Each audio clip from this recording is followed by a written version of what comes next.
Hello viewers, అందరూ ఎలా ఉన్నారండి?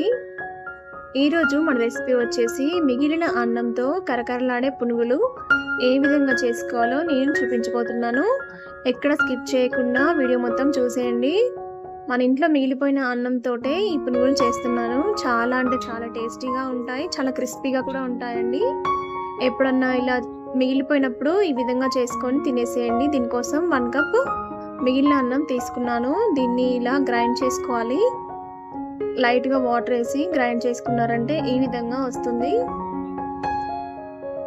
ఇప్పుడు ఇందులోకి 1/2 కప్ పెరుగు తీసుకుంటున్నాను. కాస్తంత పుల్లగా ఉన్న పెరుగు అయితే చాలా బాగుంటుంది. ఇది అన్నంలో బాగా కలిసే విధంగా కలుపుకోండి.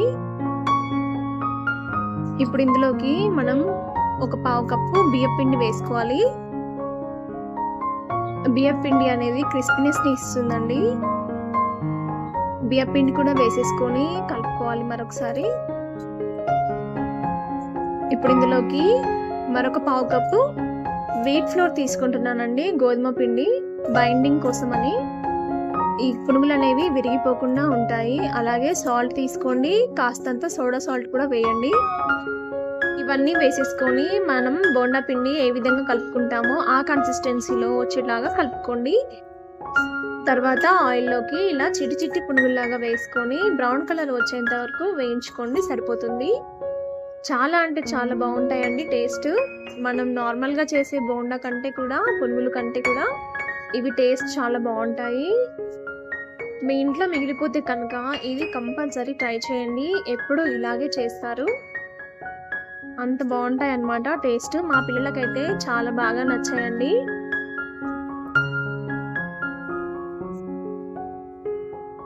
ఈ విధంగా కలుపుకుంటూ వేయించుకున్నారంటే అంత సమానంగా వేగిపోతాయి. ఈ కలర్లో వచ్చేంత వరకు వేయించుకోవాలండి. చాలా అంటే చాలా క్రిస్పీగా ఉంటాయి, చాలా బాగుంటాయి టేస్ట్ కూడా. ఒకసారి ట్రై చేసి చూడండి.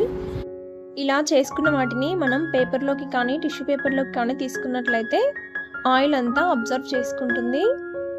మీరు కూడా ట్రై చేసి ఎలా వచ్చిందో నాకు కామెంట్ చేయండి. ఇలాంటి మరిన్ని రెసిపీస్ కోసం నా ఛానల్ని సబ్స్క్రైబ్ చేసుకోండి. అన్నం మిగిలిపోతే ఏం చేయాలా అని ఆలోచించేందుకు బదులుగా ఇలా దోశ ప్రిపేర్ చేసుకొని తినేసేయండి. చాలా బాగుంటాయి టేస్ట్. మార్నింగ్ బ్రేక్ఫాస్ట్కి సూపర్గా ఉంటాయండి. మీకు ఇష్టమైన చట్నీతో సర్వ్ చేసుకోండి, చాలా బాగుంటాయి. దేంతో తిన్నా కూడా చాలా మెత్తగా ఉంటాయండి, నోట్లో పెట్టుకుంటే కరిగిపోతాయి అన్నమాట. నార్మల్ దోశ కంటే కూడా టేస్ట్ చాలా బాగుంటాయి. నేను చెప్పడం అని కాదు, కానీ మీరే ఒకసారి ట్రై చేసి చూడండి. దీన్ని ఎలా ప్రిపేర్ చేసుకోవాలో ఇప్పుడు చూద్దాం. ఈ దోశ కోసం నేను ఇక్కడ 2 కప్పుల వరకు మిగిలిన అన్నాన్ని తీసుకున్నానండి. మీరు అప్పటికప్పుడు వండి తీసుకున్నా పర్లేదు. ఇలా 2 కప్పుల అన్నానికి 1 కప్పు వరకు ఉప్మా రవ్వను తీసుకోవాలి. దీన్నే బొంబాయి రవ్వ లేదా సూజీ అని అంటారు కదా, ఆ రవ్వ అన్నమాట. అలాగే 1 కప్పు వరకు పెరుగును తీసుకున్నాను. అలాగే 1/2 కప్పు వరకు వాటర్ని యాడ్ చేసుకోవాలి. చూడండి, నాకు ఇది మిక్సీ జార్లో ఎక్కువైంది కాబట్టి నేను 2 తడవలుగా పట్టుకుంటున్నాను. ఇలా మెత్తగా గ్రైండ్ చేసుకోవాలి, స్మూత్ పేస్ట్ లాగా అవ్వాలన్నమాట. ఇప్పుడు దీన్ని ఒక గిన్నెలోకి తీసుకుందాము. అలాగే మొత్తం పిండిని కూడా పట్టేసుకుందాము. ఇలా పట్టుకున్న పిండిని ఒక్కసారి కలుపుకోవాలి. చూడండి, మనకైతే ఇలా రావాలన్నమాట. ఇప్పుడు ఇందులోకి రుచికి సరిపడినంత సాల్ట్ వేసుకోవాలి. నేనైతే 1 స్పూన్ వరకు వేసానండి. ఈ సాల్ట్ అనేది పిండిలో బాగా కలిసేలాగా కలుపుకోవాలి. చూడండి, ఇలా కలుపుకున్న పిండిలోకి ఇప్పుడు మనం చిటికెడంతా సోడా సాల్ట్ వేసుకోవాలి. వంట సోడా ఉంటుంది కదా, అదనమాట. మీకు నచ్చితే వేసుకోండి, వేసుకోకపోయినా పర్వాలేదు. ఇది వేయడం వల్ల మన దోశ అనేది ఇంకా సాఫ్ట్గా వస్తుందండి. ఇది కూడా పిండిలో బాగా కలిసే విధంగా ఇలా కలుపుకోవాలి. చూడండి, మనకి కన్సిస్టెన్సీ అనేది ఈ విధంగా రావాలి. ఇలా వచ్చినట్లయితే మనకి దోశలు పర్ఫెక్ట్గా వస్తాయి.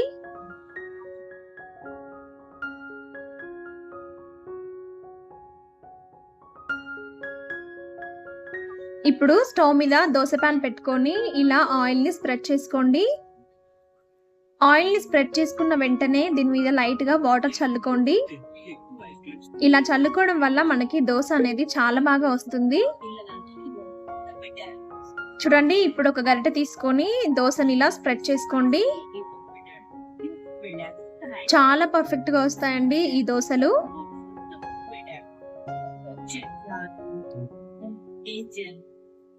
ఇప్పుడు పైనుంచి కాస్తంత ఆయిల్ ని స్ప్రెడ్ చేసుకోవాలి. మీరు కనుక దోశ ఫ్యాన్ అయితే మాత్రం ఈ దోశని కంపల్సరిగా ట్రై చేయండి. ఇంకా పెద్ద ఫ్యాన్ అయిపోతారనమాట. అంత బాగుంటాయి. ఇంతకన్నా బాగుంటాయి అని అంటున్నా కానీ ఎలా ఉంటాయో ఏమో అని డౌట్ గా ఉందా? అయితే మీరు పక్కాగా ట్రై చేయాల్సిందే. చూడండి, ఒకవైపు ఇలా కాలిన తర్వాత మరోవైపు తిప్పుకోవాలి. మరోవైపు కూడా కాలిన తర్వాత ప్లేట్ లోకి తీసేసుకోవడమే, అంతే. ఎంతో టేస్టీగా ఉండే దోశ రెడీ అండి. ఒక్కసారి ట్రై చేసి ఎలా వచ్చిందో నాకు కామెంట్ చేయండి. నచ్చితే లైక్ చేయండి, షేర్ చేయండి. ఇలాంటి మరిన్ని రెసిపీస్ కోసం ప్లీజ్ నా ఛానల్ని సబ్స్క్రైబ్ చేసుకోవడం మర్చిపోకండి. Thank you for watching.